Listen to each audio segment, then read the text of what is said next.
Sekarang kita masuk kepada misi yang ketujuh dari si iblis. Dan misi ini masih berlangsung sampai hari ini Bapak Ibu. Dan inilah puncaknya. Sudah siap? Coba kita baca dalam 2 Korintus 11 ayat yang keempat, ayat yang ke-13 sampai 15, Galatia 1 ayat yang ke-6. Pokoknya coba baca perikop-perikop itu.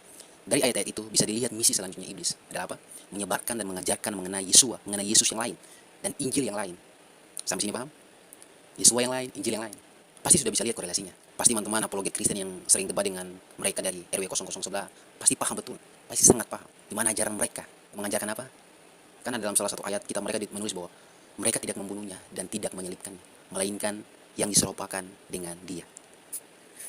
Jelas kan? Jelas kan? Itu sejalan dengan strategi dan misi iblis, menolak fakta salib. Sebab apa? Itu bukan rencana iblis. Dan juga apa? Ada teologi-teologi modern skeptis yang mengajarkan bahwa salib itu hanyalah kecelakaan sejarah atau martir moral. Semua itu tujuannya sama, menolak salib sebagai pusat keselamatan. Lihat strategi iblis, cara-cara licik iblis. Sebab apa? Jika salib gagal dan tidak dipercaya sebagai rencana kasih serta keadilan Bapa, maka apa? Tidak ada penebusan, tidak ada kemenangan atas kuasa dosa. Bayangkan itu. Dan lihat, bagaimana adanya kebangkitan jika tidak ada kematian? Jelas rencana Bapa.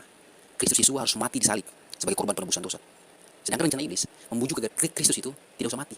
Ya, kalau mati harus dibunuh atau ditolak dengan cara yang lain, atau bahkan tidak mati sama sekali. Di mana dalam 1 Yohanes 4 ayat yang kedua sampai yang ketiga, di mana roh antikristus itu akan menyangkal Yesua datang dalam daging. 1 Korintus 1 ayat 18, ayat 23, salib apa? Dianggap kebodohan dan batu sandungan. Sebab itu ketika kita menganggap bahwa salib itu, oh itu rencana iblis bukan rencana Bapa.